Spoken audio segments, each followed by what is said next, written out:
Good morning, Vagabuddies. Welcome back to Lima, Peru. We are in the Parque de Amantes, as you can see by this. I think it's Parque de Amor. Well, it's love or lovers. Either way, it's a cool place, great view, and we have an awesome day lined up. So Lima, as we said, is one of the best food cities in the world. It's combining a bunch of different influences from indigenous Andean recipes, European, and even Asian. So we're gonna go around exploring the city, and we're starting off with a spot right down here to get one of the most typical dishes of Peru, ceviche.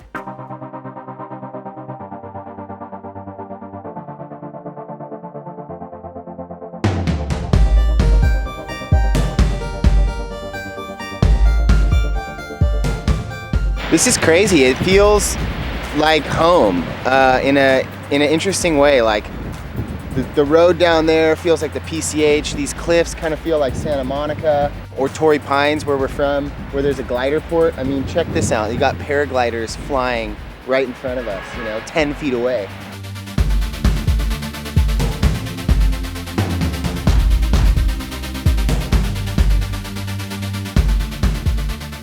Okay, so first stop of the day is at Punto Asul, a classic ceviche spot here in Miraflores. There is a bit of a debate about where ceviche comes from, but most historians agree that ceviche, as we know it today, originated here in Peru in colonial times. The predecessor of the dish was brought over from Spain by Moorish women in the south of Spain, but basically it's just raw fish mixed with lime, lemon, onions, chili pepper, and that kind of citric juice actually cooks the fish. Without flame.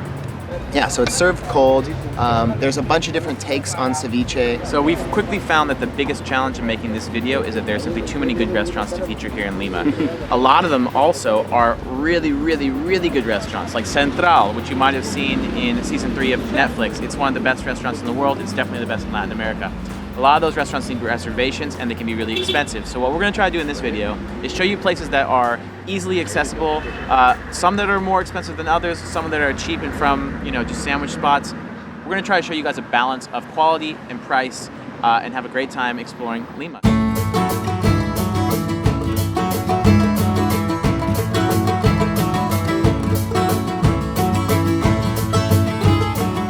Place is like a very famous ceviche spot. We've ordered the Clásico. It's kind of like a mix of a bunch of different types of ceviche. And we've been joined by our buddy, who's a local now in Lima. Hey guys, what's up? My name is Luke. Nice to meet you guys. Nice to meet you too, dude. Welcome to Lima. We knew each other through the internet, and we just met last week or 2 weeks ago at Bufferfest, where Luke premiered a film that he filmed here in Lima, and we realized that we're going to be in town at the same time, so we've been connecting. Luke's been down here for what, 13 months? 13 months. I've been counting every month as it goes by. How's the Spanish coming along? It's okay. Work in progress, learning more every single day.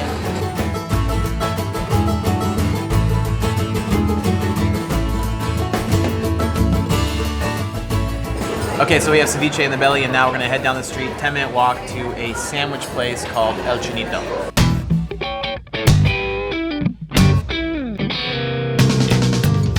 All right, so next location on our Lima foodie tour is Sanguicheria El Chinito.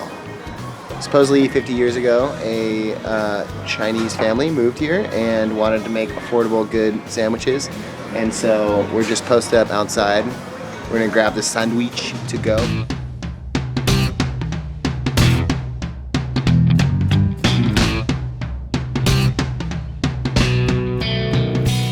right, moment of truth. Get it.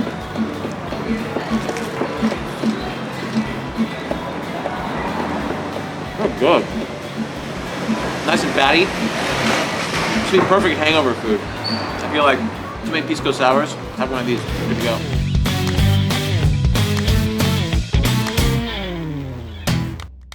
Conclusion, at 14 sols, or about $4 and some change, it's a pretty good way to get some pretty dank food here in Lima. So moving onwards, we'll see what else we find after this.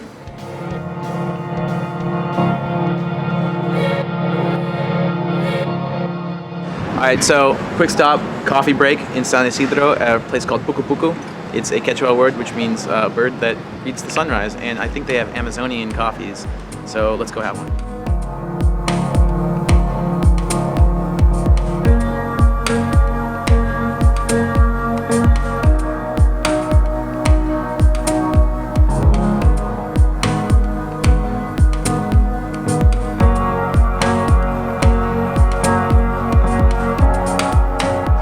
All right, so now we have moved to Grimanesa Vargas Anticuchos, and they specialize in one thing, cow heart.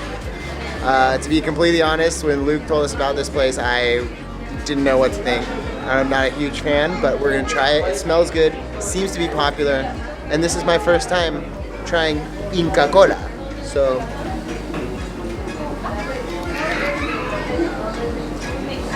tastes like bubble gum. It's like, yeah, it's literally bubble gum. I agree, but I love it. It's what makes us unique, guys. Somos únicos. Gracias. Gracias, muchachos. We've been now eating marathon. I think the key is just eating a little bit in each place. We go all day long.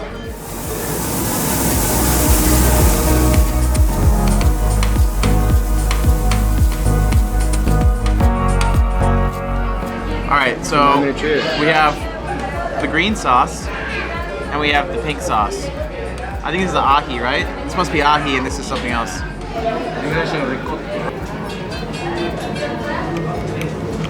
Surprisingly tender.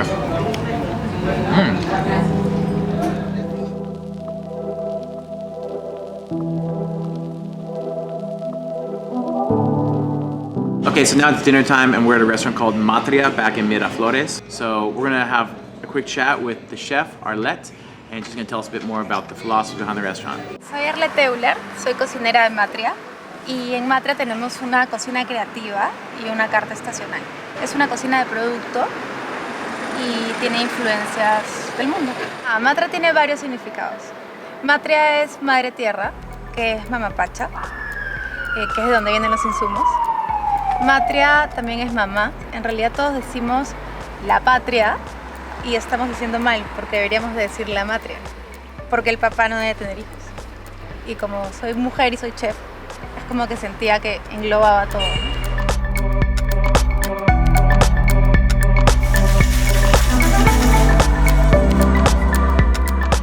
All right, first little platito, we have scallops, and they have been marinated in like 5 different types of limes.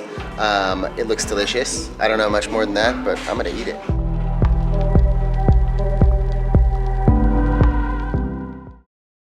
So second round, we're doing a Japanese Peruvian dish. It's called Nikkei style cooking. This is tuna with avocado on top, and then right here we got some sweetbread and a chimichurri sauce with a puree of white vegetables.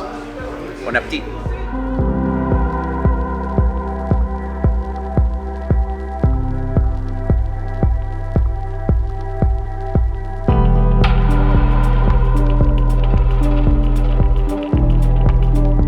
All right, we made it to the last stop of our whirlwind gluttonous day, and here we are at Ayahuasca, which is a pretty cool bar.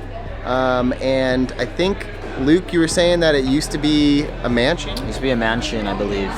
Yeah? A really nice mansion. I'd like to meet the guy who owned this place because that would be really fun.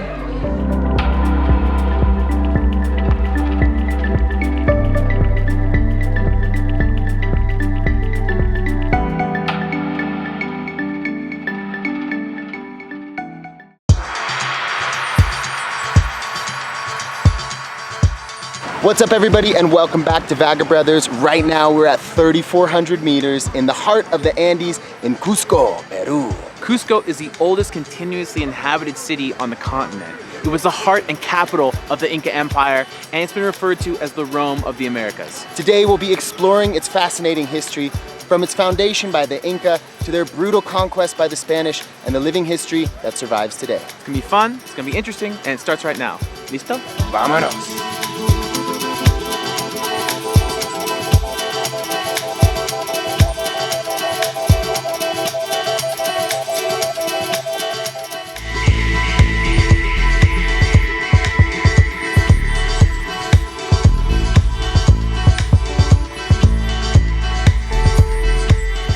So we arrived here last night from Lima, and the first thing I noticed is that Cusco is a feast for the eyes. There's so much to see. All the locals are dressed in these beautiful fabrics, and the architecture is absolutely incredible. The first thing I noticed was the altitude, because the Andes are the highest mountain range in the world after the Himalaya. The second thing I noticed are the buildings, because although they look Spanish, they're built with Inca stones. And the Plaza de Armas, where we are right now, still the center of the city, was also the center of the Inca capital. So in short, Cusco has many layers. We're gonna do our best to explore all of them, starting with the oldest, the foundation of the city by Manco Capac, over 600 years ago. But before we do, here's what you need to know about the Inca.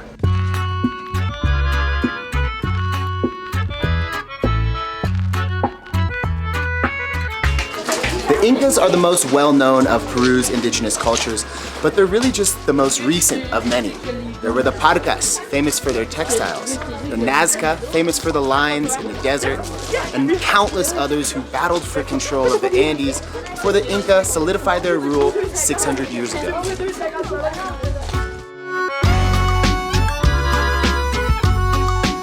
According to legend, in the 12th century, the first Inca king, Manco Capac, was sent on a mission by the sun god, Inti, the supreme deity, to find the navel of the earth, or Cusco in Quechua, Cusco in Spanish. He founded a city that would be the capital of 11 more Inca emperors.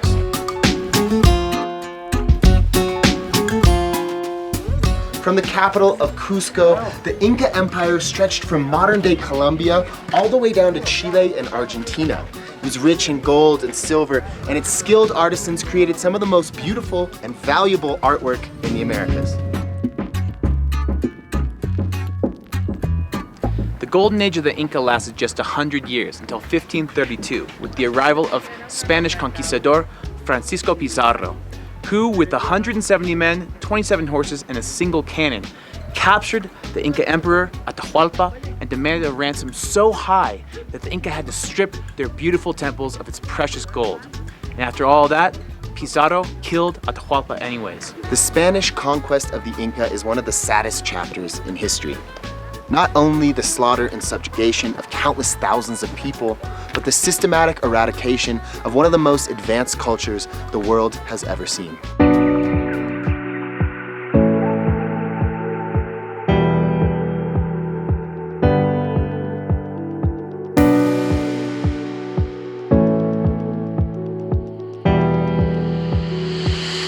Okay, so we've hopped in the car, we've driven up and out of Cusco, and right now we're at the fortress of Sacsayhuaman. If you can't remember how to pronounce it, just think, sexy woman. Yeah, but it's a Quechua word. Basically, this was a citadel designed to protect the city of Cusco. And what you see behind us is now about 20% of what remained. There's these huge stone walls everywhere, and one of the most impressive things about this building and about all of the Inca construction is that they have these massive stones, some of them up to 200 tons each, and they all fit together perfectly, so closely, without mortar, that you can actually not even put a piece of paper between them. So yeah, we're gonna go check out the entire fortress. There's lots of little trails going around. There's a viewpoint over there, but the most impressive part, like Marko said, of this fortress is the construction of it. Ooh, we have rain and thunder on the way. It's just part of being in the Andes, but these huge giant stones that sit and slide perfectly in with one another, and like you said, no mortar, so it's pretty incredible. Actually, the most incredible thing about all, let's be real, Alex, there are just alpacas wandering this area. I want to go pet the alpaca.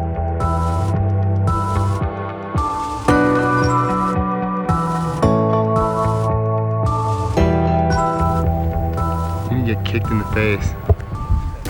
You know, coming to a place like this really sparks my interests. I studied the Inca in college, and it's been a long time, but I've always wanted to come to Peru and see this place for myself. And just taking a look at these stones, you get a sense of like how advanced the civilization was, even though they didn't have a lot of the things that we take as necessities for advanced civilization. Yeah, they had no iron, they had no steel, they didn't have the wheel. Yeah. And they accomplished all these things, from building a huge, vast communication system of roads, all without even the written language. But they did communicate through these things called quipus and a series of runners. There was a certain tribe that was part of their empire that was chosen to be the runners. They were able to run insane distances, and they would communicate throughout their vast empire using the quipu, which was a series of knots on these ropes that could communicate information like harvests, taxes brought in different provinces, and it's pretty crazy, like the level of administration that they had. And all the roads that they built back then still exist today. Just like in Rome, all roads led to Rome, all roads led to Cusco. So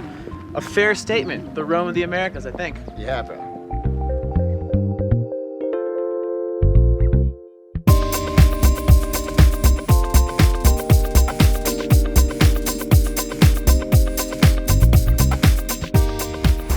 All right, well, we've made it back into Cusco. We're in the Centro Histórico and we're here for lunch. Where are we eating, bro? So we're eating at Chicha. This is a restaurant from Peru's most famous chef, Gaston Acurio. And it basically uses local ingredients from the surrounding area. So 2 o'clock, lunchtime in Peru. Let's eat.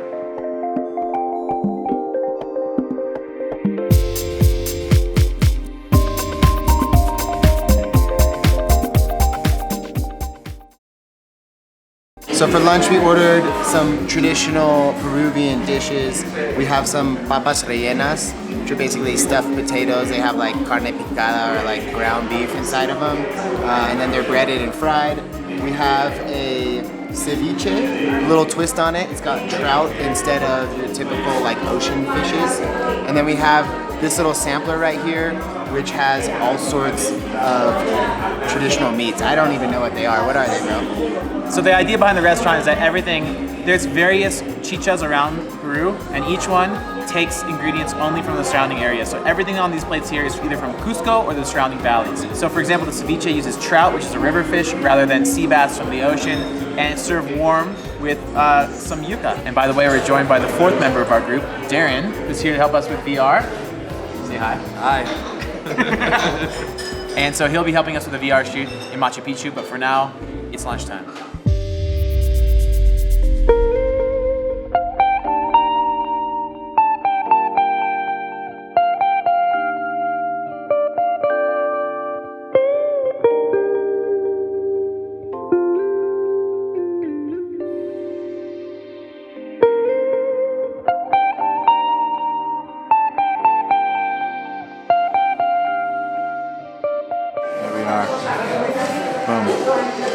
Oh. That's the winner. I think this dish does not come from the surrounding area because it comes from heaven. It's so good.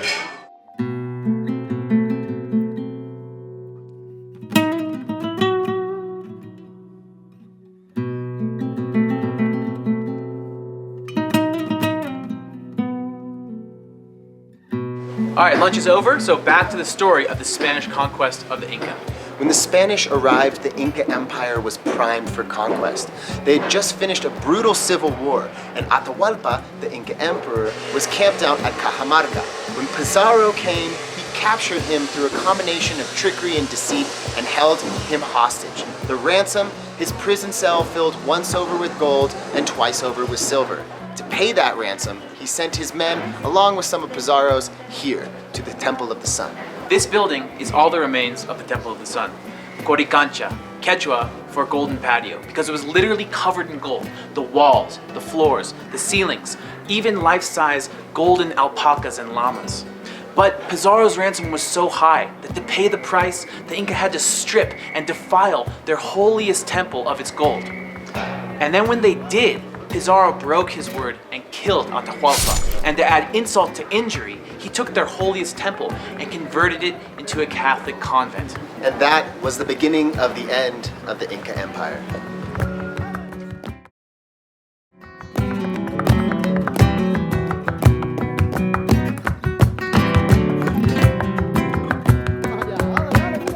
So this is all that's remaining of the Coricancha, or the Temple of the Sun.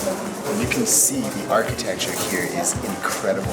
And supposedly architects have come, they still don't know exactly how they made it so perfect, but there's a window here that lines up through the entire building absolutely perfectly.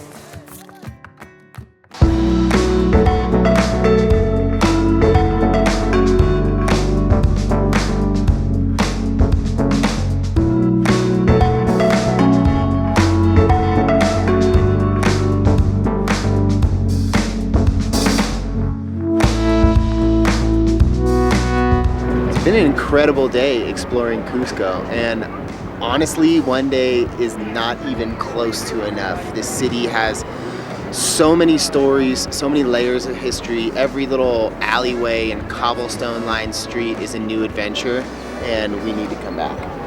Well, we're not leaving yet. I I know. We've got another day here. But I still want to come back already.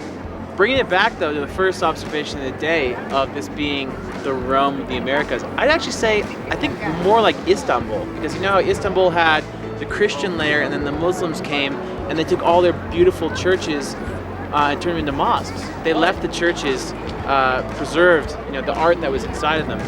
And I look at this beautiful city, and it is extremely beautiful. But I do kind of wish that they'd left some of the Inca buildings as they were instead of converting them into churches. Although the churches are beautiful, you definitely know that there was something lost. And yeah, for sure. One of the biggest travesties of all time was the destruction of the Inca culture. But there is some hope there because the people who live here still practice their culture. They still speak their language. They still dress in traditional clothing and they celebrate traditional festivals. So, you know, I think that there is a positive note at the end of all of this. And now it's kind of all blended into this very beautiful, unique culture that you can only really find here. But you will never stop to wonder, like, what could have been? What if there had been two separate cultures living together intact?